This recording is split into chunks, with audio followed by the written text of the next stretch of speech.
আসসালামু আলাইকুম। সবাই কেমন আছেন? আশা করি সবাই ভালো আছেন।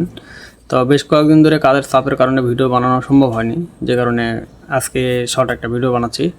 শর্ট না, ভিডিওটা লম্বাই হবে, বাট আমি একটা রিলস আকারে বানাচ্ছি। তো বিশেষ করে বিদেশ আসার প্রথমে আপনাদের যেসব প্রস্তুতিগুলো নেওয়া উচিত, প্রথমে আপনাকে দেখতে হবে আপনার ফাইন্যান্সিয়াল ব্যাকগ্রাউন্ড। আপনার কত টাকা মানে খরচা করে আপনি দেশের বাইরে যেতে পারবেন। আপনি আপনার বাজেট অনুযায়ী যে দেশে যাবেন সেই দেশটাকে নিয়ে রিসার্চ করবেন। মনে করেন আপনি 4 লাখ টাকা খরচা করে দেশের বাইরে যাবেন, তো 4 লাখ টাকা খরচা করে কোন দেশে গেলে আপনার জন্য সুযোগ সুবিধা ভালো হবে, আপনি এই সম্পর্কে ইউটিউবে, গুগলে, ফেসবুকে অনেক জায়গায় অ্যাড আসে বা অনেক জায়গায় পোস্ট থাকে, ইউটিউবে ভিডিও আছে অনেক, এগুলো আপনারা রিসার্চ করবেন যে 3 থেকে 3.5 লাখ বা 4 লাখ টাকার ভিতরে আমরা কোন দেশে গেলে ভালো হবে বা কোন দেশটা আপনার জন্য ভালো। আপনি ওই জায়গায় গেলে কিছু করতে পারবেন, মানে ভবিষ্যৎ করতে পারবেন। আপনারা এইসব রিসার্চ করার পরে দেশের বাইরে যাবেন, তাছাড়া দেশের বাইরে যাবেন না। আর একটা বিষয় হচ্ছে আপনারা যেই দেশে যান না কেন, আপনার যোগ্যতা ছাড়া কিন্তু আপনার কোনো মূল্য নাই। আপনি একটা কাজ শিখে যাবেন, একটা সার্টিফিকেট নিয়ে যাবেন, আপনার মূল্য আছে। আপনি ভালো বেতনে কাজ করতে পারবেন, ভবিষ্যৎ গড়তে পারবেন। তাই আগে নিজেকে যোগ্য করে তুলুন, তারপর বিদেশের কথা ভাবুন। হয়তো আপনার 3 থেকে 4 মাসের দিকে নষ্ট হবে, আপনার নিজের পাশে খরচ করবেন, সেই 3 থেকে 4 মাস নষ্ট হবে না।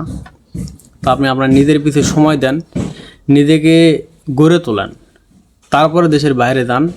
আপনারা ভালো কিছু করতে পারবেন। কাজ শিখে তারপরে দেশের বাইরে যাওয়ার ট্রাই করেন। আপনি যখন বুয়েসেল থেকেই বলেন বা টিটিসি সেন্টারগুলো থেকে বলেন কাজ শিখবেন, তখন আমি মনে করি আপনাকে বেশি টাকা দিয়ে বিদেশ যাইতে হবে। আপনি 4 লাখ টাকা খরচ করার চিন্তা ভাবনা থাকলে আপনি 2 লাখ টাকার ভিতর সব কিছু কভার হয়ে যাবে। তো টিটিসিতে ভর্তি হয়ে 2-3 মাস কোর্স করেন, ক্লাস করেন, একটা যে কোনো ট্রেডের উপরে ক্লাস করে পরীক্ষা দেন, দিয়ে একটা সার্টিফিকেট নেন, নিজেকে যোগ্য করে তারপরে দেশের বাইরে যান। কম টাকাতেও যাইতে পারবেন, ভালো টাকা ইনকাম করতে পারবেন, সাথে সাথে নিজের ভবিষ্যৎটাকেও বানায় নিতে পারবেন। তো এরকম মন মানসিকতা নিয়ে দেশ ছাড়েন বা দেশের বাইরে আসেন, ভালো হবে, আপনি ভালো থাকবেন। তো আজকের ভিডিওটা এই পর্যন্তই।